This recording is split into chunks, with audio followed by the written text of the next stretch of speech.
दोस्तों नमस्कार। सृजन सिविल सर्विसेज के इस ऑनलाइन प्लेटफॉर्म में एक बार पुनः आपका स्वागत है। दोस्तों हम अपनी ज्योग्राफी सीरीज़ के अंतर्गत जो दूसरा टॉपिक है आज उसको शुरू करते हैं और उस दूसरे टॉपिक का नाम है भारत के भू आकृति प्रदेश। दोस्तों इस टॉपिक को पढ़ने के लिए मैंने आपको बताया था पहले भी कि हमें कुछ ऐसे मटेरियल चाहिए जो इस टॉपिक के पहले पढ़ने बहुत आवश्यक है।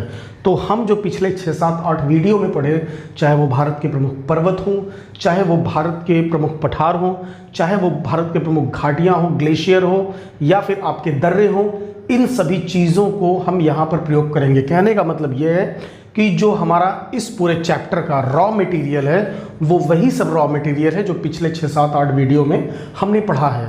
तो सबसे पहले मैं आपको रिकमेंड करूंगा कि इस चैप्टर को पढ़ने से पहले आप प्लेलिस्ट में जाके पर्वतों के, पठारों के या फिर दर्रे, ग्लेशियर, घाटियाँ जो भी मैप हैं उसे बहुत अच्छे से आप पढ़ लीजिए। फिर ये चैप्टर आपको बहुत आसानी से लगभग कंप्लीट हो जाएगा। हम आज उन सभी को एक साथ सेंट्रलाइज करेंगे और इस टॉपिक को पढ़ेंगे, भारत के भू आकृतिक प्रदेश। लेकिन हम आपको एक बात ये बता दें पहले कि उन सभी को सेंट्रलाइज रूप से पढ़ने से पहले इस टॉपिक के अंतर्गत पहले हम भारत के भू आकृत प्रदेशों को समझेंगे कि भारत के कौन कौन से भू आकृति प्रदेश हैं, अर्थात किस क्षेत्र में किस प्रकार की स्थलाकृतियां आपको प्राप्त होती हैं। तो दोस्तों जैसा कि भारत विविधताओं का देश है, भौगोलिक रूप से भी यहाँ विविधताएं हैं। यहाँ पर आपको अलग अलग उच्चावच का तात्पर्य यहाँ पर है अलग अलग ऊंचाई के स्थलों से। तो भारत में अलग अलग उच्चावच के क्षेत्र आपके मिलते हैं जिसको हम इसके माध्यम से समझ सकते हैं। तो सबसे पहले तो समझिए कि स्थलाकृतियाँ कितने प्रकार की मुख्य रूप से हो सकती हैं। अगर आप ध्यान दीजिए यहाँ पर तो आप देखेंगे एक ये ऊंचे ऊंचे हो सकते हैं, इसे पर्वत कहते हैं, जो कि मैंने आपको बताया कि हिमालय पर्वत की जब बात होगी तो इन पर्वतों की बात होगी। जब यहाँ पर अगर पर्वतों के बाद हम बात करें, पहाड़ियों की बात करें, अर्थात ये कम ऊंचे ऊंचे पर्वत है, जैसे आपके इस दक्षिण भारत की छोटी छोटी पहाड़ियाँ हो गई, ये उसके अंतर्गत, या कुछ अन्य छोटी छोटी पहाड़ियाँ हो गई, ये उसके अंतर्गत आ सकती, हम यहाँ बात करेंगे। अब पठारों की बात करें तो पठार हमने आपको बताया था कि ऊंचा भूमि जिसका ऊपर वाला बिंदु समतल हो। इनके ऊपर वाले बिंदु आप देखिए शिखर के रूप में नुकीले टाइप में है, लेकिन ये एकदम प्लेन टाइप के ऊंचा उठा प्लेन टाइप का भाग है और ये पठार है। और अंत में आप देखेंगे मैदान है जो कि एकदम प्लेन एरिया, मैदानी भाग है और यहाँ पर खाइयाँ दिख रही हैं। तो आप ध्यान दीजिएगा, इन्हीं सब स्थलाकृतियों के विषय में हम इंडिया के मैप में इसे आज समझेंगे कि भारत को कितने स्थलाकृतियों में विभाजित किया जा सकता है भौगोलिक रूप से। तो सबसे पहले ये कॉन्सेप्ट समझ लेते हैं। दोस्तों याद रखिएगा, सबसे पहले किसी पर्वत का निर्माण होता है, उसके वो पर्वत बहुत ऊंचा पर्वत होगा तो वो पर्वत कहलाएगा और अपेक्षाकृत कम ऊंचा होगा तो पहाड़ियाँ कहलाएगा। कभी कभी इन पर्वतों को कट कर, जैसे ये आपके पर्वत हैं, अगर इस पे से बहने वाली नदियाँ इनको बराबर काटेंगी तो इनको अपने वेग से जब चलेंगी तो इन पर्वत के चट्टानों को काटेंगी तो ये अपेक्षाकृत छोटी होती चली जाएंगी। तो धीरे धीरे क्या होगा कि ये इस रूप में हो जाएगा तो ये पहाड़ी बन जाता है। कभी कभी पर्वत का जब निर्माण होता है तो ये कम ही ऊंचा बनते समय ही रह जाता है तो उसे भी पहाड़ियाँ कहते हैं। और तीसरी बात, अगर पठारों की बात करें, हजारों, लाखों, करोड़ों वर्षों में नदियाँ या कोई अन्य चीज़, हिमानी, ये सब हम कभी डिस्कस करेंगे, बस आप इसको समझिए। इस पे से ये सारी चीज़ें, नदियाँ, हिमानी, या फिर इसको काट काट के करोड़ों लाखों वर्षों में ऐसे इस रूप में हो जाएगा और ये आगे चल के इस रूप में हो जाएगा तो ये बन जाएगा पठार। इसके शीर्ष कट चुके रहते हैं और देखिए ये ऐसे पठार हो जाता है। और इन द फ्यूचर आप चलेंगे तो धीरे धीरे ये पठार भी आपका कट कर जो है ये सब घिस जाएगा। जहाँ भी ऊंचाई होगी हवा अपर्दन करेगा, अपर्दन काटेगा और उसके साथ ही नदियाँ भी अपने वेग से इसको काटने का प्रयास करेंगी तो धीरे धीरे वो समतल, छिछला, प्लेन बन जाएगा और ये आपका मैदान है। और कभी कभी खाइयाँ हैं तो याद रखिएगा, इस खाई का मतलब गहराई से है, हमारा ये मेन टॉपिक यहाँ पर नहीं है, लेकिन फिर भी आपको हमने यहाँ बता दूं कि मैंने मैदान दो तरह से मेंशन किया है।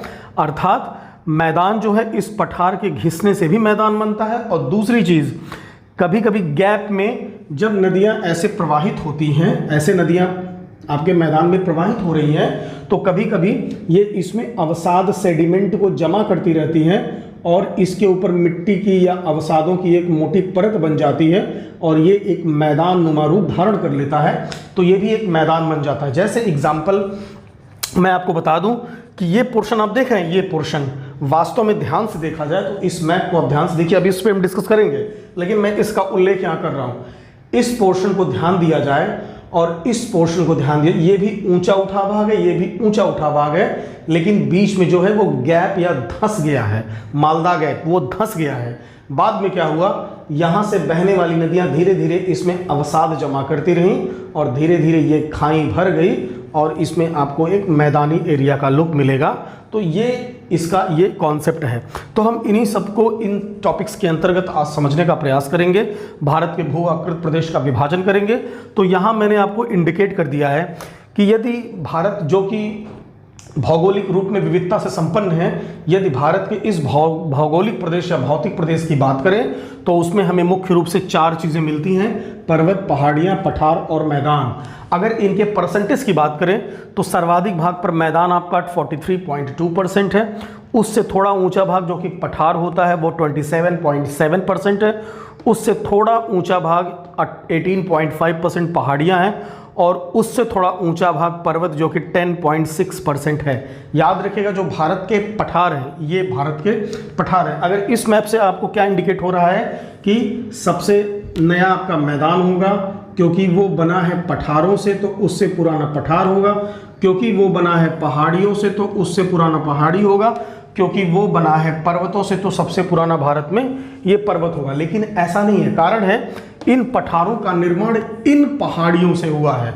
तो इसलिए भारत में सबसे प्राचीन ये पहाड़ियां आप कह सकते हैं, इसके बाद आप पठार कह सकते हैं, इसके पश्चात पर्वत आता है। कारण है कि इनके पश्चात ऊंचे ऊंचे हिमालय पर्वत का निर्माण हुआ है। यदि इन ऊंचाई वाले भागों से पठारों का निर्माण हुआ होता तो ये पठार से पुराने ये होते, लेकिन पठारों का निर्माण इन पहाड़ियों से हुआ है और इन ऊंचे पर्वतों से का निर्माण यहाँ पर हुआ है। तो इसलिए सबसे पुराने आपकी पहाड़ियाँ हैं, फिर पठार हैं और उसके पश्चात आपके पर्वत हैं, फिर आपके मैदान और ये सब पोर्शन आते हैं। तो इसलिए आप इन चीज़ों को बहुत अच्छे से समझ गए होंगे इसके परसेंटेज के रूप में। तो आइए इस वीडियो के माध्यम से हम भारत को उसके भू आकृतिक प्रदेशों में विभाजित करने का प्रयास करते हैं। तो सबसे पहले दोस्तों ये आपके सामने एक फिगर बना है। इस फिगर के विषय में डिटेल बात कर ले तो ये आपके इंडिया का मैप है, आउटलाइन है और इसमें स्टेट्स नहीं बनाए गए हैं क्योंकि यहाँ स्टेट्स की ज़रूरत नहीं है। और ये भारत के कुछ अंडमान निकोबार द्वीप है और ये लक्षद्वीप है, जिसकी चर्चा हम पिछले वीडियोस में बहुत डिटेल में कर चुके हैं। आप वहाँ जाके इसको अच्छे से देख सकते हैं। अब भारत के भू आकृत प्रदेशों की बात करें तो इस भारत में ये 4 चीज़ें आपको अच्छे से मिलती हैं। तो सबसे पहले हम बात करें पर्वतों की। यदि भारत के पर्वतीय क्षेत्रों की बात करें तो अगर यहाँ पर इस तरह से क्रॉस कर दिया जाए, ये मैं पहले से बना सकता था लेकिन फिर शायद किताब और इस वीडियो में कोई अंतर ना होता। आपके सामने यहाँ बनाया जा रहा है कि आप इस चीज़ को अच्छे से समझ लें। ये आपके जो क्रॉस रेड पेन से हैं ये क्या है, आपके ऊंचे ऊंचे पर्वत हैं। क्लियर? तो भारत को इस ऊंचे पर्वतों के बीच में इसे बोलते हैं उत्तर का विशाल हिमालय पर्वत, ठीक है, या फिर इसे कह सकते हैं, इसका विभाजन जो कर सकते हैं वो कर सकते हैं हिमालय पर्वत के रूप में। हम इसको इरेज कर लेते हैं क्योंकि इन चीज़ों को यहाँ पर हम लिखेंगे। तो दोस्तों हमने इसको यहाँ इरेज कर दिया है। तो सबसे पहले इसको लिख लेते हैं। ये आपका फर्स्ट नंबर पे आएगा हिमालय पर्वत। हिमालय पर्वत ये भारत का जो एक प्राकृतिक प्रदेश के रूप में विभाजन ये हिमालय पर्वत है, ठीक है। अब इस हिमालय पर्वत को भी हम 4 भाग में बांट सकते हैं, जिसमें से 3 भाग पड़ता है भारत में और 1 भाग पड़ता है नेपाल में। आइए इसे देखें हम कैसे डिवाइड करते हैं। यदि इसे हम इस रूप में डिवाइड कर दें तो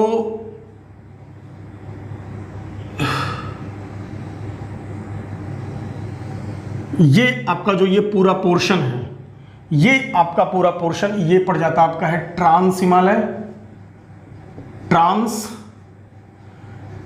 हिमालय, और फिर ये जो पोर्शन है ये पड़ जाता आपका है पश्चिमी हिमालय, पश्चिमी हिमालय, याद रखिएगा ये आपका जम्मू कश्मीर, लद्दाख और हिमाचल प्रदेश और उत्तराखंड वाला पोर्शन है। अब इसी के साथ भारत में जो दूसरा इसका पार्ट पड़ता है, ये पार्ट आपका यहां से लेकर लगभग, ये देख रहे हैं आप, ये पोर्शन ये पड़ता है और इसका नाम है पूर्वी हिमालय। पूर्वी हिमालय। और इसका जो तीसरा भाग है, आप अगर आपको याद आ रहा होगा, मिश्मी, पटकोई, नागा, लुशाई, बरेल, कुछ याद आया, रेंगपा, ये सारे पर्वत हैं। त्रिपुरा की पहाड़ियां हो गई या आपकी मीज़ो की पहाड़ियां हो गई, इनका नाम है आपका पूर्वांचल की पहाड़ियां, पूर्वांचल हिमालय। ठीक है, ये हिमालय का इस प्रकार विभाजन है, एक ट्रांस हिमालय, एक पश्चिमी हिमालय, पूर्वी हिमालय, पूर्वांचल हिमालय। ट्रांस हिमालय में आपको याद होगा काराकोरम, लद्दाख, जास्कर, ये श्रेणियां पड़ती हैं। और इसके साथ ही पश्चिमी हिमालय की बात करें तो पीर पंजाल, धौलाधार, ये सारी चीजें पड़ती हैं। और यहां पर पूर्वी हिमालय की बात करें तो अगर आपको याद होगा अका, मिकिर चीजें पड़ती हैं। और इसके साथ ही पूर्वांचल की पहाड़ियां हो गई। अब हम बात करते हैं हिमालय पर्वत का एक और भाग है जो कि पड़ता है नेपाल में, और इसका नाम है महाभारत की पहाड़ियां। तो इसे बोलते हैं मध्य हिमालय। ठीक है, क्लियर, ये आपके हिमालय पर्वत की बातें हो गई। अब दोस्तों इसके साथ ही ये हमारा हिमालय पर्वत हो गया। अब इसका जो दूसरा पार्ट है, जो आपका दूसरा पार्ट है आपका भारत के भूआकृत प्रदेश का, ये है उत्तर का विशाल मैदान। बहुत ध्यान से इस विभाजन को आप समझिएगा। ये दूसरा पर्वत है, दूसरा भाग है भौगोलिक प्रदेश, उत्तर का विशाल मैदान। अगर उत्तर के विशाल मैदान की बात करें तो इसमें आपके चार चीजें आती हैं, जिसमें से एक आपकी जो पहली चीज है, इस पे हम डिस्कस कर लेते हैं इस मैप में। तो दोस्तों यहां ध्यान देने की बात आपके है, यहां हम दूसरे कलर का पेन यूज कर रहे हैं कि अगर ये इस पोर्शन की हम बात कर रहे हैं, देखिएगा ध्यान से। अब यहां पर हम फिर एक पहले डिवाइड कर लें, इसके भी चार भाग आपके हैं। एक आपका ये भाग हो गया, दूसरा भाग आपका ये हो गया, क्लियर, और तीसरा आपका जो भाग है वो ये हो गया। तो इस प्रकार 1 2 3 4 भाग में इसको हम डिवाइड करने का प्रयास करेंगे। तो दोस्तों ध्यान दीजिएगा यहां पर कि ये जो आपका पोर्शन है, ये देख रहे हैं, ये पोर्शन, यहां पर अगर ध्यान दें तो ये पूरा आपका जो है ये पोर्शन, ये है ऊपरी गंगा मैदान। और इसी तरह जो ये वाला पोर्शन, ये है निचला गंगा मैदान। ठीक है, और इसी तरह ये तो चौथा है, ये है असम ब्रह्मपुत्र मैदान, ब्रह्मपुत्र मैदान, क्लियर। यहां पर 3 मैदान दिखे, ऊपरी गंगा का मैदान, निचला गंगा का मैदान और असम ब्रह्मपुत्र का मैदान। इसके साथ जो ये चौथा पोर्शन बचा है, ये वास्तव में आपका राजस्थान का मरुस्थल है। यहां लिख देते हैं राजस्थान या थार का मरुस्थल। ये आपके 2 भौतिक प्रदेशों में इसका विभाजन हो गया। यहां पर मैंने हिमालय की बात कर ली और इसके साथ ही हमने इस पोर्शन की पूरे बात कर ली। अब बात करते हैं हम तीसरे आपके क्षेत्र का। जो आपका तीसरा क्षेत्र है उस सेक्शन में हम चलते हैं। तीसरा विभाजन आपका होगा, ये आपका होगा दक्षिण का प्रायद्वीपीय पठार, प्रायद्वीपीय क्षेत्र, दक्षिण का प्रायद्वीपीय क्षेत्र। ध्यान दीजिएगा, तीसरे की बात कर रहे हैं। अगर तीसरे के बॉर्डर लाइन की बात करें तो आप ध्यान दीजिएगा, ये तीसरे की बॉर्डर लाइन है, ये बीच वाली लाइन आ रही, देख रहे हैं, ये बीच वाली लाइन जो ये तीसरे की बॉर्डर लाइन है। तीसरे वाले में सबसे पहले तो हम बात कर लेते हैं, इसमें हमको अलग अलग कलर के पेन यूज करने पड़ेंगे। तो तीसरे वाले में याद रखिएगा, कुछ आपकी पहाड़ियां आएंगे, कुछ पठार आएंगे। पहाड़ियां, ये पठार मिक्स रूप में इसी में आएंगे। तो सबसे पहले आपने जो चर्चाओं में सुना है उनकी हम बात कर लें। उनके अंतर्गत आपका आता है पूर्वी घाट और पश्चिमी घाट। पश्चिमी घाट को ही सह्याद्री कहते हैं। आपको कुछ पहाड़ियों का मैप याद आ रहा होगा, पर्वतों का मैप याद आ रहा होगा, वहाँ हमने इस बिंदु पे डिस्कस कर लिया है। तो यहाँ पर हम थोड़ा सा ब्लू कलर का यूज़ करते हैं जिससे कि इसमें एक अच्छा खासा डिफरेंस हो जाए, या फिर हम यहाँ पर रेड कलर का यूज़ करते हैं। तो अगर आप इस पोर्शन को ध्यान से देखें, देख रहे हैं ये पोर्शन ये, तो इसका नाम है पश्चिमी घाट पर्वत और इसका नाम है पूर्वी घाट पर्वत। अगर आपको कुछ याद आ रहा होगा तो यहाँ पर यदि आपको याद होगा बालाघाट, हरिश्चंद्र या महाबलेश्वर की चोटी या फिर आपका ये सारी चीज़ें हैं। और यहाँ पर आके आप देखिए पूर्वी घाट पश्चिमी घाट यहाँ मिल जाता है, ये नीलगिरी की पहाड़ियाँ हैं और यहाँ मिक्सअप रूप में आगे बढ़ता है, इसको भी पश्चिमी घाट के अंतर्गत हम लेते हैं। अब पश्चिमी घाट और पूर्वी घाट ये सब आता है आपका किसके अंतर्गत, इसको हम लिख देते हैं। और यहाँ पर नंबर 1 पश्चिमी घाट, नंबर 2 पूर्वी घाट। अब इसके बाद जो बीच वाला पोर्शन है वो भी इसके अंतर्गत आता है। तो इसके अंतर्गत 3 और 4 नंबर को हम इस प्रकार समझ सकते हैं कि 3 और 4 नंबर पे अगर हम इसी रेड पेन का यूज़ करते हैं या फिर हम ब्लू पेन का यूज़ कर लेते हैं, तो अगर इसकी बात करें तो यहाँ पर मैंने आपको मालवा के पठार की बात की थी, याद है आपको, शायद कुछ याद आ रहा होगा। यहाँ पर हमने मालवा के पठार की बात की थी। मालवा के पठार को यहाँ पर केंद्रीय उच्च भूमि बोलेंगे। केंद्रीय उच्च भूमि के 2 पार्ट हैं, एक पार्ट आपका है उत्तर का केंद्रीय उच्च भूमि और दक्षिण का केंद्रीय उच्च भूमि। यहां मैं मेंशन कर देता हूं उत्तरी केंद्रीय उच्च भूमि और यहां पर आपका है दक्षिणी केंद्रीय उच्च भूमि। ये आप इस प्रकार समझ सकते हैं। यहां मैं नॉर्मली मेंशन करता हूं केंद्रीय उच्च भूमि, ये केंद्रीय उच्च भूमि है, ये नॉर्थ है और ये आपका साउथ है, जो कि यहां से आप देख सकते हैं। क्लियर। अब इसके बाद ही हमने एक दक्कन का पठार पढ़ा था। अगर दक्कन के पठार की बात करें तो ये पोर्शन लगभग यहां से आपका मिक्सअप हो जाएगा और इसके भी 2 भाग हैं। अगर इसको यहां से डिवाइड कर दिया जाए, इसी को बोलेंगे दक्कन का पठार। इसमें एक महाराष्ट्र वाला पोर्शन है, एक कर्नाटक वाला पोर्शन है, या मैसूर का पठार आपको बहुत अच्छे से याद आ रहा होगा। तो ये लिख देते हैं नॉर्थ या उत्तरी दक्कन पठार और दूसरा साउथ दक्षिणी दक्कन पठार। इसी को कर्नाटक का पठार भी बोलते हैं और कुछ इसके अंतर्गत तेलंगाना वाला भाग भी आ जाएगा। अब इसके बाद हमारे जो यहाँ पोर्शन बचे, पहले इसको भी हम मेंशन कर देते हैं। आपका है यहाँ पर 5 और 6 नंबर पे उत्तरी दक्कन पठार और ये दक्षिणी दक्कन पठार, ये आपके पोर्शन यहाँ स्पष्ट रूप से बन गए। अब इसके साथ ही हमारा ये पोर्शन बचा और ये पोर्शन बचा।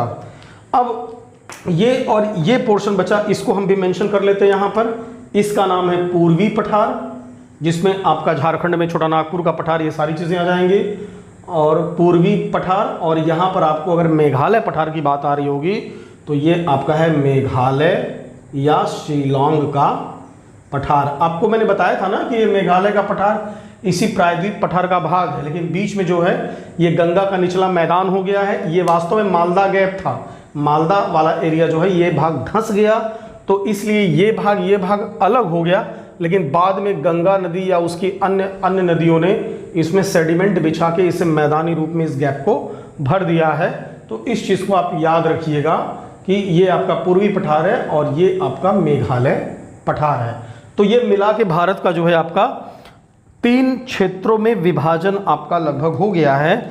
अगर यहाँ 6, 7, 8 भाग कर दें, पूर्वी पठार और यहाँ पर मेघालय पठार, याद रखिएगा। ये पूर्वी पठार जो कहा गया है, ये इस पूरे भारत के पूर्वी दिशा की बात की गई है। ऐसा मत करिएगा इसे पश्चिमी पठार इसे पूर्वी पठार कर दीजिएगा, क्योंकि यहाँ इसकी बात नहीं, यहाँ पूरे भारत की बात हो रही है। तो ये आपका भारत का 1, 2, 3 भाग में विभाजन हो गया और भारत को कुल 4 प्रकार के भौतिक प्रदेशों में बांटा गया है। और इस चीज़ का मेंशन हम यहाँ कर देते हैं 4th नंबर का। और ये जो चौथा आपका भौतिक प्रदेश है वो कौन सा है? वो है तटवर्ती, तटीय एवं द्वीपीय भारत। तटीय एवं द्वीपीय भारत, इस प्रकार ये भारत के 4 जो है आपके विभाजन किए गए हैं। इसका नाम आपका है, अगर यहाँ फिर एक पेन चेंज कर लें, इसका नाम आपका है पश्चिमी